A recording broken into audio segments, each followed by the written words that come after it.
Gaya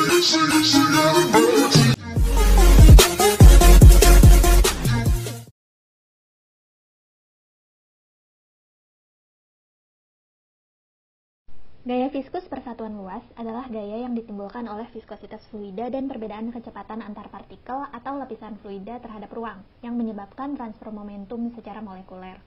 Gaya viskus sendiri dikategorikan dalam gaya luar, yaitu gaya permukaan yang seperti namanya bekerja di permukaan. Gaya viskus dirumuskan berdasarkan hukum Newton tentang viskositas, dan fluida yang mematuhinya disebut sebagai fluida Newton. Perumusan gaya viskus ditulis sebagai berikut. Dengan tau merupakan gaya viskus, mu merupakan viskositas dari suatu fluida, dan dou dou y perbedaan kecepatan terhadap ruang. Gaya viskus dikelompokkan menjadi dua, yaitu gaya viskus normal dan tangensial atau gaya geser. Hal tersebut dapat dilihat juga di matriks gaya viskus berikut dengan komponen merah menunjukkan koordinat normal dan komponen biru menunjukkan koordinat tangensialnya. Gaya viskus normal sendiri terdiri dari 3 komponen gaya, dengan simbol sigma menunjukkan bahwa gaya viskus normal tegak lurus dengan bidang permukaan fluida. Sementara gaya viskus tangensial terdiri dari 6 komponen gaya, dengan simbol tau menunjukkan bahwa gaya viskus tangensial sejajar dengan bidang permukaan fluida. Mengapa gaya viskos dapat terjadi? Gaya viskos terjadi akibat adanya viskositas dalam fluida serta perbedaan kecepatan antar lapisan fluida. Seperti penjelasan pada pengertian gaya viskos persatuan luas, adanya viskositas atau kekentalan dalam suatu fluida memunculkan adanya perbedaan kecepatan antara partikel atau lapisan fluida terhadap ruangnya, sehingga menyebabkan transfer momentum secara molekuler yang membuat suatu fluida dapat bergerak. Penimbul gerak tersebut disebut gaya viskos, karena berasal dari pengaruh viskositas. Gaya viskos yang bekerja di antara dua lapisan fluida akan bergantung pada faktor-faktor berikut, yaitu luas lapisan-lapisan fluida, kecepatan relatif dari kedua lapisan fluida, dan jarak antara kedua lapisan fluida. Lalu, adakah pengaruh gaya viskos terhadap air? Dari penjelasan tadi, gaya viskos merupakan gaya di antara suatu badan dan fluida, yang mengalir ke arah berlawanan dengan arah aliran fluida tersebut. Dalam kasus antara dua lapisan fluida, gaya viskos merupakan analogi gaya geser antara fluida. Pengaruh adanya gaya viskos terhadap air yaitu menyebabkan adanya lapisan-lapisan fluida, yang ketika terjadi perubahan kecepatan akan menimbulkan gaya gerak atau geser yang mempengaruhi lapisan-lapisan fluida di bawahnya. Fenomena alam yang terjadi di laut, seperti arus Ekman, upwelling, dan downwelling, juga dapat dijelaskan oleh gaya viskos. Untuk lebih lanjutnya akan ada eksperimen. Jadi sekarang kita akan melakukan cobaan untuk yang upwelling dan downwelling. Di sini sudah ada akuariumnya, air yang pakai pewarna. Di simulasi anginnya kita pakai kipas plus ada head dryer di situ. Oke, untuk kelanjutannya mari kita lihat. Oke, untuk yang pertama kita coba dulu untuk yang downwelling.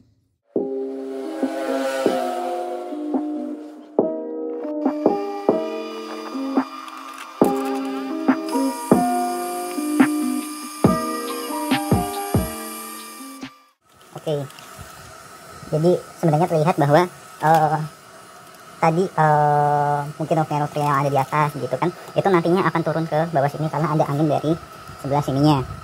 Nah selanjutnya si nutrien tadi yang warnanya merah itu ceritanya itu akan turun ke bawah sini lalu akan berputar di bawah sini. Terlihat juga sekarang masih bergerak walaupun sangat lambat. Lalu selanjutnya kalau misalnya tidak terkena mungkin dorongan angin, terkena dorongan angin, dia akan biasanya akan turun langsung straight ke bawah. Tapi karena dia ada develop dari anginnya, sehingga dia akan menuju ke arah sini, muter ke bawah sini, lalu waktu di dasarnya dia akan bergerak ke sini. Atau dalam kasus ini sebenarnya nggak sampai dasar banget sih untuk sampai dia muter ke bagian sininya. Jadi nanti sikliknya itu bakalan jadinya seperti ini. Begitu. Nah, terlihat bahwa tadi itu dia muter dari sini ke arah sini, itu masih ada ekor-ekornya gitu ya. Jadi kayak yang dia bergerak dari sini kan banyak gitu, terus habis itu dia mulai bergerak ke sini, itu kan dia mulai masuknya itu kan mulai dikit-dikit sini nutriennya itu. Nah, itu kan dia akan bentuknya nanti jadinya begini. Nah, di sini terlihat seperti itu. Tapi dia pasti akan bergerak ke arah sini. Lalu untuk yang kalau misalnya tidak ada develop dari angin, dia ekornya itu bentuknya langsung ke arah bawah gini. Jadi kayak meruncing ke bawah gitu. Sedangkan kalau yang ini, karena dia sikliknya ke arah sini, maka dia akan bergerak ke arah sini. Walaupun tadi memang sangat lambat ya, untuk yang udah sampai ke bawah sini lalu muter ke bawah sininya, itu dia sangat lambat.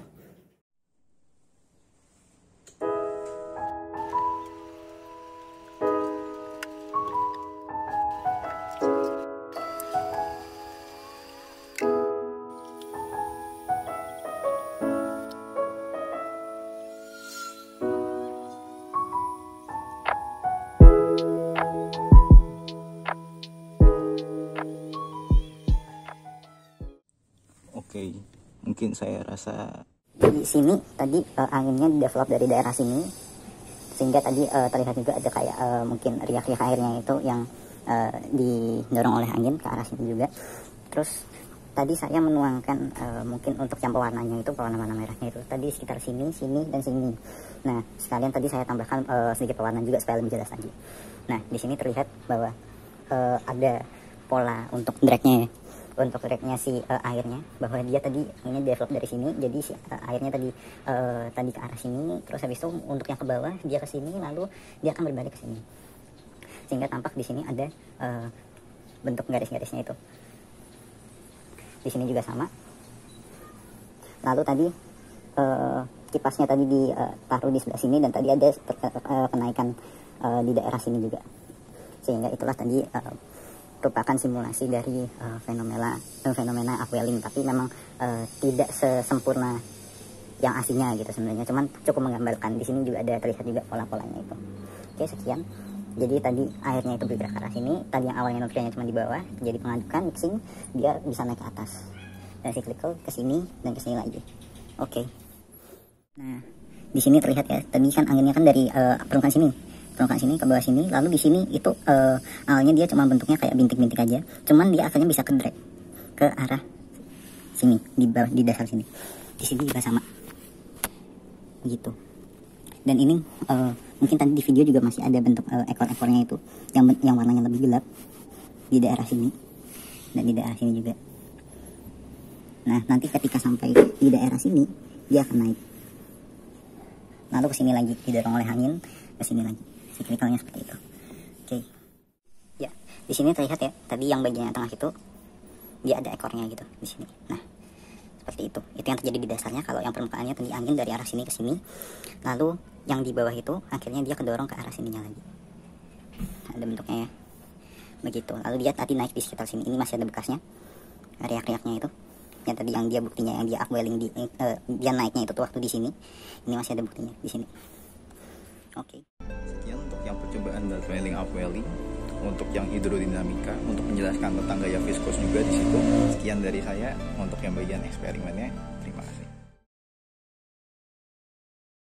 Bagaimana dengan eksperimen tadi? Menarik bukan? Sekarang mari kita beralih ke pembahasan. Bagaimana itu dapat terjadi dan apa kaitannya dengan gaya viskus yang sudah dijelaskan tadi. Pertama, mari kita bahas mengenai upwelling. Upwelling merupakan sebuah fenomena di laut, di mana air dingin naik ke permukaan laut dari lapisan dalam. Fenomena ini melibatkan pergerakan angin dan membawa massa air dari suatu kedalaman ke permukaan laut. Massa air ini cenderung lebih dingin, mengandung lebih banyak karbon dioksida, keruh, dan kaya akan nutrien. Dalam eksperimen upwelling tadi, disimulasikan angin berhembus ke arah lepas pantai, yang menyebabkan massa air di permukaan bergerak menuju lepas pantai, dan terjadi kekosongan massa air. Kekosongan massa air ini terisi oleh massa air di bawahnya, sehingga massa air yang berada di suatu kedalaman akan bergerak ke permukaan akibat pergerakan angin di atasnya.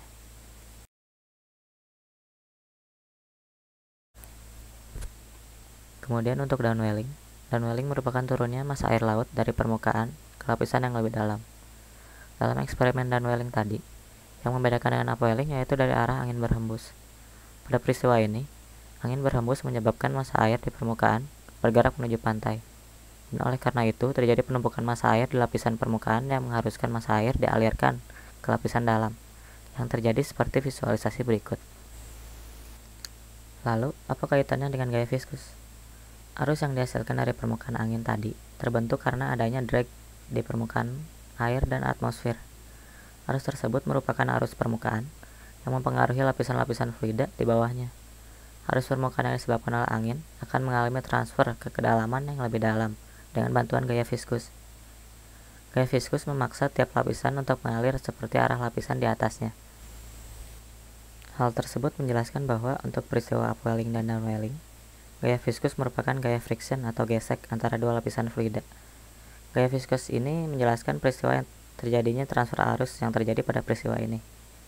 Perlu diperhatikan bahwa transfer arus yang terjadi menyebabkan arus di permukaan, menyebabkan lapisan air di bawahnya bergerak juga, tetapi pergerakan yang dihasilkan tidak sekuat lapisan di atasnya.